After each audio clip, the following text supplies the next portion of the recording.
Hello and welcome back to the Shakey Sonnet Show. I'm Tootight Lautrec, the drag laureate of the Sonnetarium, and here we are again in the Sonnetarium at the bottom of the down staircase in the permanently sequestered remainders section of an unnamed local library, which may or may not have some lions couchant on the front steps pondering their worth, or worthlessness as the case may be. Here we are at Sonnet 49. Another heartfelt sonnet, which is really, really very moving. Sonnets 48 and 49 have really sort of slowed things down a little bit. They're sad and they're contemplative, and there's a real poignancy here. And as I was looking over my notes just before the camera started, I noticed that I wrote the word poignant or poignancy about 6 or 7 times. So I must have thought it was quite poignant when I wrote this out. I do think that the power of Sonnet 49 is compounded by the form that it takes.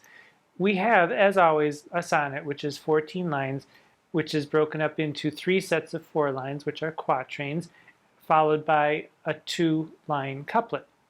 And in this, in Sonnet 49, there's a repetition in the quatrains where the first few words of the first line of each quatrain is repeated exactly in every other quatrain to a slightly different effect. And the repetition serves as sort of a clock strike, a kind of tick, tick, tick, and it creates a sense of suspense, but it also lends a force to the gradual bleeding away of opportunity and present joy and possibly love, which I find really quite, let's say it all together, poignant. So we've seen this technique before of repetitions within quatrains, and sometimes just the first words of the quatrain, or maybe 1 or 2 words, or a sentiment in the beginning of each quatrain. And we've seen it more particularly in Sonnets 12 and Sonnet 15. And both of these also address the passing of time.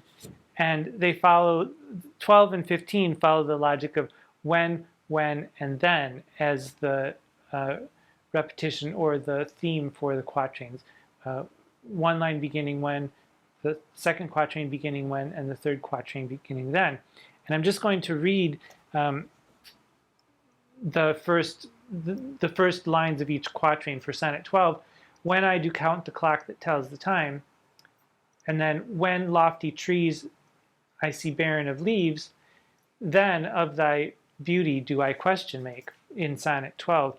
And in Sonnet 15, when I consider everything that grows, the second quatrain, when I perceive that men as plants increase, and then the third quatrain, then the conceit of this inconstant stay, which this inconstant stay is probably one of the most beautiful phrases ever uttered.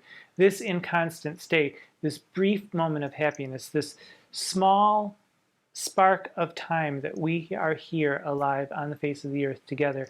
It captures it so beautifully, and it captures the passing of time, and it also captures attempting to praise the present moment. So I'm not certain if I'm more partial to these poems because of the particular form that they are in, or because they do address the fleetingness of time in relation, in general, the passing of time, but also in relation to a love relationship. So Sonnet 15 marked a turning point in the sonnets. We had those first 17 sonnets which were all about procreation, but Sonnet 15 marked a turning point where instead of just the narrator convincing the youth to procreate in order to perpetuate his hereditary line and pass on into immortality, the poet casts all that aside and says, no, my poem will make you immortal.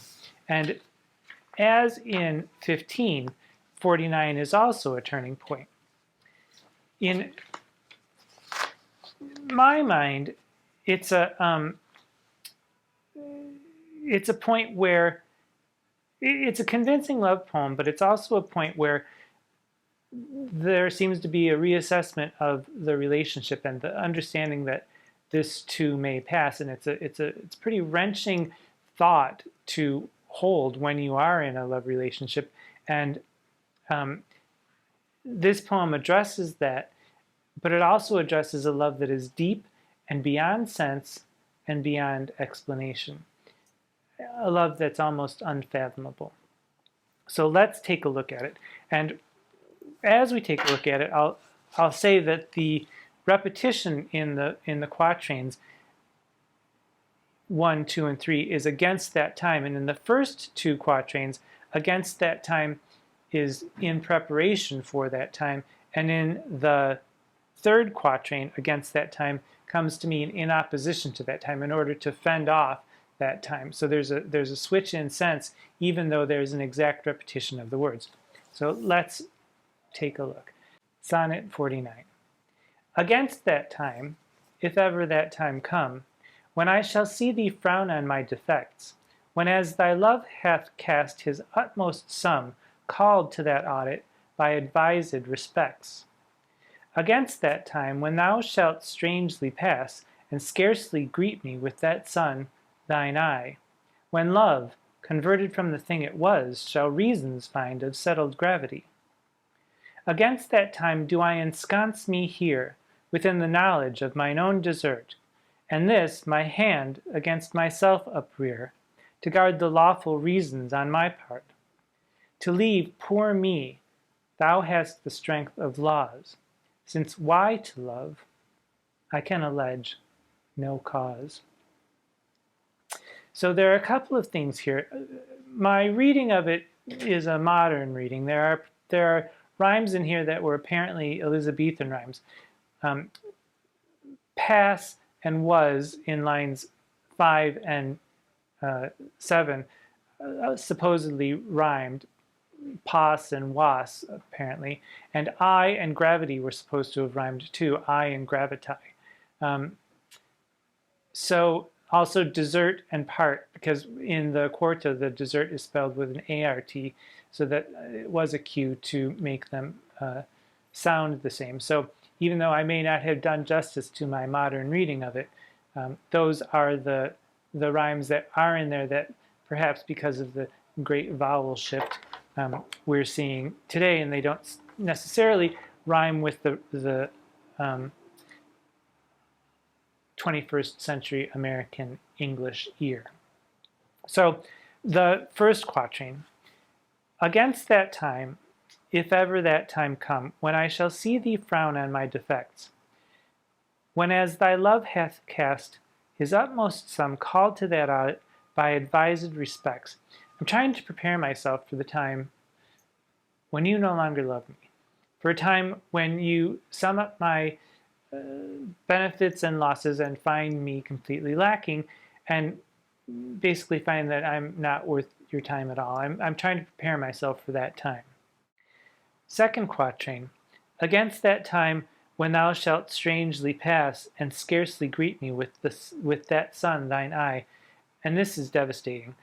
When love, converted from the thing it was, shall reasons find of settled gravity. When I'm trying to prepare myself for the time when you're just going to walk right past me on the street. You'll just walk on by, pass me like you don't know me. I'm just somebody that you used to know maybe. When I'm no longer even your X, I'm your Y, as in, why did I ever? I'm trying to prepare myself for that time when, which seems unfathomable, but I'm trying to prepare myself for that. Quatrain 3. Against that time do I ensconce me here, and I just love the word ensconce. I don't know why, but to ensconce is to set yourself down and fortify yourself. Apparently, according to Stephen Booth, the word sconce was the term for a minor fortification. But against that time do I ensconce me here with the knowledge of mine own desert, and this my hand against myself uprear, as if he's in a courtroom, my hand against myself uprear, to guard the lawful reasons on thy part.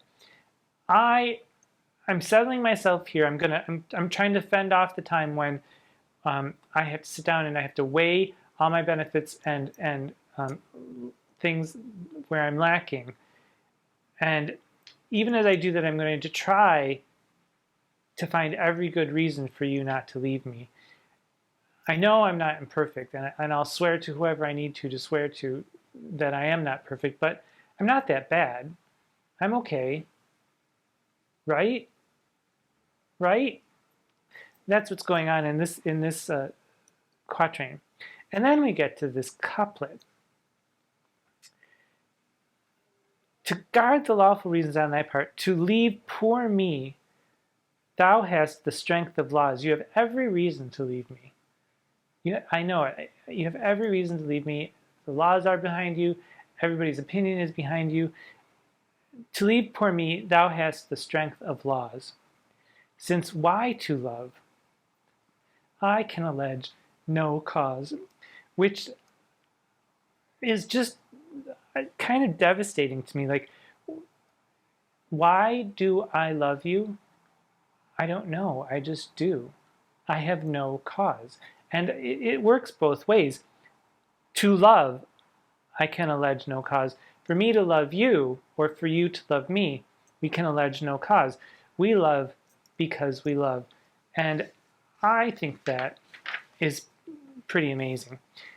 And there's something about this format of repetition coupled with an attempt to address the fleetingness of time, of love, of life, and of human experience that I just find so beautiful and so poignant, to coin a phrase. And I have to say, I have never attempted to write a sonnet myself. But if I ever were to try to write one, I might use this as a model. Number one, to see how difficult it is. Number two, to see how satisfying it is. And number three, to see what new way I can find to praise what's going on in this inconstant state, which is, again, one of the most beautiful lines that I can think of. This inconstant state, and that's what this poem is all about, this inconstant state. And whether that's for the love relationship or whether that's for our time on earth, either way, it's quite moving. So if you do know of any other sonnets that do this, please let me know in the comments, because I don't at this point know. Now, is this a female or a male who is being addressed or discussed? Sadly, no, not sadly, happily, it can apply to everyone. It could be a woman to a woman, a man to a man, a woman to a man, a man to a woman. There's no indication that there's a gender specified in this poem. So have at it. Dramatically, where could it fit into Shakespeare's plays?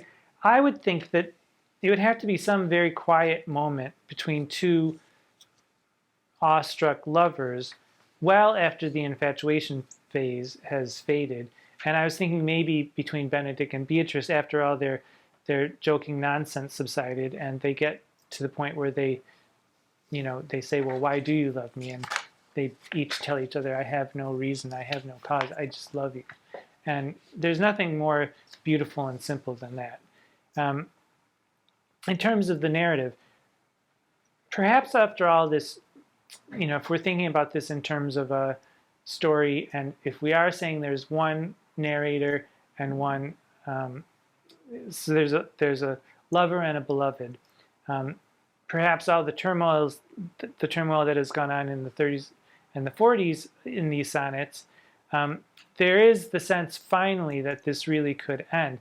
And that is very devastating, but also at the same time it's grasping on, not in such a possessive way as 48 does, but in a real way, in a human way, in a way that really appreciates the present moment.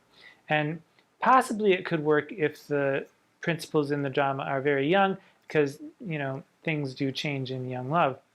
But how do I love you? I just do. No cause. Gorgeous. So as a result, separating this from a narrative to stand on its own is absolutely fine. It's wonderful. It's beautiful. I love it. And along with 12 and 15, it's among my favorites so far. Now, Don Patterson gives a very long numerological reading of Sonnet 49. And if you haven't read Don Patterson's Shakespeare Sonnets, it's quite good. They're pithy and witty, and they give a nice short little synopsis and some poetic insight into the sonnets. But he goes into this big, long numerological thing about Sonnet 49, and halfway through I thought to myself, oh, brother.